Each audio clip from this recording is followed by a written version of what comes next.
ऐसा मानना है कि भारत को F-35 लेने चाहिए। It is an excellent fighter, हां मुश्किल होगी लेकिन फिर भी हमें लेना चाहिए, और हमें Su-57 भी लेने चाहिए।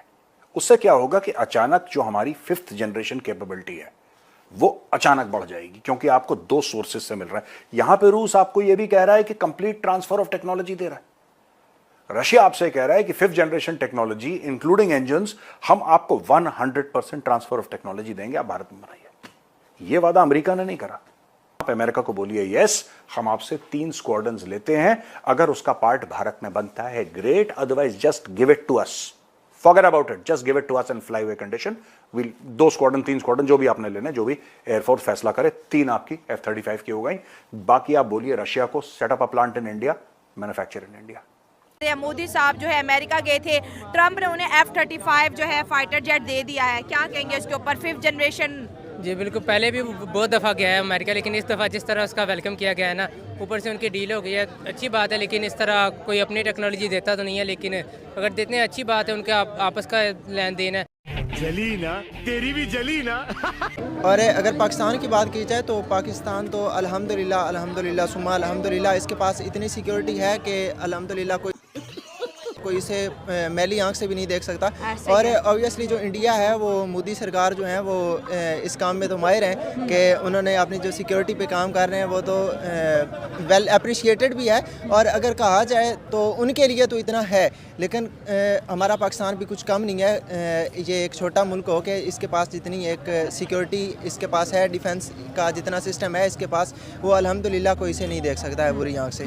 डिफेंस तो किसी भी कंट्री का मेन पर्पस होता है, सबसे पहले मेन प्रायोरिटी उसकी यही होती है। अब वो ले रहे हैं, उनके पास पहले भी रशिया के बहुत सारे फाइटर जेट्स हैं, वेपन्स हैं उनके पास काफ़ी। अभी क्योंकि उनको देर लग जाएगी, वो प्रैक्टिस तो करते रहेंगे, लेकिन अगर आएगी तो पाकिस्तान को भी इसका फ़ायदा होगा, वो भी बना सकते हैं। लेकिन अभी USA वैसे भी पाकिस्तान कैसे बनाएगा? अमेरिका की टेक्नोलॉजी है, पाकिस्तान कैसे नई बना टेक्नोलॉजी लेगा? कोशिश तो करते रहेंगे ना। चाइना है ना हमारे पास। चाइना तो ये मेरा बाप है। पहली बार अमेरिका ने top of the line F-35 fighter jet जो है वो भारत को ऑफर किया है, और काफी maritime reconnaissance aircraft, Boeing Striker vehicles वगैरह वगैरह बहुत सारे चीजें वो बेचने की पेशकश कर रहे हैं। रूस भी हमको बेचना चाहता है Su-57 और 5th जनरेशन स्टेल्थ फाइटर। अब हमको 5th जनरेशन स्टेल्थ फाइटर की क्यों जरूरत पड़ी है साहब? चीन के पास आज के दिन 300 5th जनरेशन स्टेल्थ फाइटर है, हमारे पास अभी तक 0 है। पाकिस्तान के फाइटर पायलट्स चीन में जाके ट्रेनिंग ले रहे हैं J-35 जो Chinese 5th generation export fighter है उसके ऊपर। तुर्की से आपकी बात हो रही है, तो क्वाइट ऑब्वियसली साहब अब पाकिस्तान में इतना बुरा हाल है इकोनॉमिकली, हम तो हैरान हैं कि इतना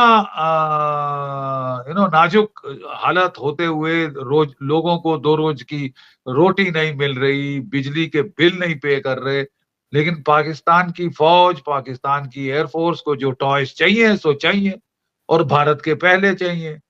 तो जब आप ऐसा करते हैं साहब, फिर मजबूरन भारत को भी काउंटर स्टेप्स लेने पड़ते हैं कि साहब अब हम अपनी सिक्योरिटी को जॉपर्डाइज तो नहीं कर सकते, हम ऐसा हाल नहीं बना सकते कि चीन के पास 300 5th जनरेशन फाइटर जेट है, अगले 10 साल के अंदर वो कोई 1000 5th जनरेशन हो जाएंगी। पूरी चाइनीज एयरफोर्स 4.5 जनरेशन पे आ गई, ठीक है साहब।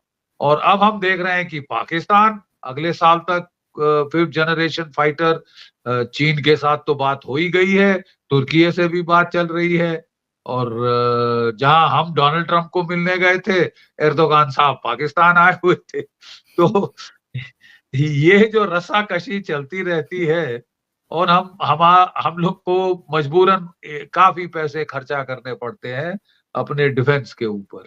लेकिन वो मेंटली तौर पे आपको कमज़ोर करेंगे, मुआशी तौर पे आपको कमज़ोर करेंगे, आपको इतना तंग कर देंगे कि आप उनके आगे घुटने टेक देंगे। और उनको इंडिया हमें डायरेक्ट हिट इसलिए कर सकता कि उसको पता है कि जब से हम उससे अलग हुए हैं वो हमसे आगे नहीं है। हाँ ठीक है, अभी मुआशी तौर पे वो हमसे आगे हो सकता है, अच्छा अच्छा अच्छा अच्छा। अरे इंडिया पागल है यार, कोई जंग में आएगा और आके अपनी इकोनॉमी जो 560 बिलियन डॉलर के रिजर्व उनके पास पड़े हुए हैं और हमारे पास 5 बिलियन डॉलर के रिजर्व है, वो भी किसी के उधार पे, ठीक है। अब किस तरह इंडिया चाहेगा कि वो अपनी चलती हुई इकोनॉमी को एक जंग में झोंक के खराब कर ले। हम इंडिया अब अटैक करेगा वो तब करेगा जब हम बहुत वीक हो जाएंगे, तो वो हमसे लेंगे गिलगित बल्तिस्तान और कश्मीर। वहाँ पे तो बात तो सही है। बताता हूँ, न्यूक्लियर एसिड का सीन ये होगा, जिस तरह हमें इंडिया ने F-16 दी है, अब वो इंडिया के खिलाफ हम यूज़ नहीं कर सकते, वो शर्त पे दिया। इसी तरह की कोई शर्त होगी, लिमिटेशन लगेंगी आप पे, उठा के तो वो नहीं ले जाएंगे। लेकिन सिचुएशन ये है कि ये भी नहीं होना चाहिए।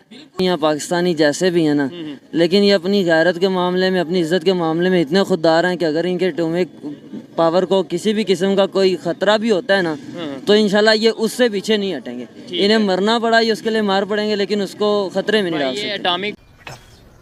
तुमसे ना हो पाएगा।